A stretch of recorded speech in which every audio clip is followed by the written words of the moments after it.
Today, I'm gonna show y'all why your TikTok edits are flopping. Before I give you the #1 reason, here are my credentials to prove I know what I'm talking about. As you can see, I have posts with millions of views, and I also have posts with hundreds of views. After 1 year of editing and posting, I realized that the first 3 seconds of your edit is what determines if it goes viral or not. To give some examples, I'm gonna play the beginnings of 3 viral edits of mine and the beginnings of 3 edits that flopped.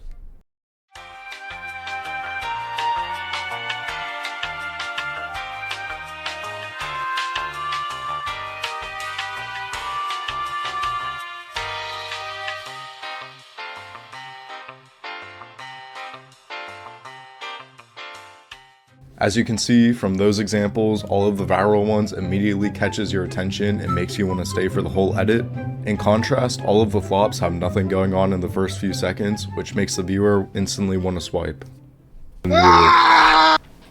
Where he's turning into his dinosaur form.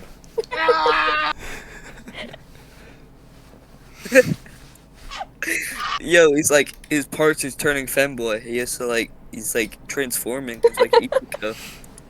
Not a fucking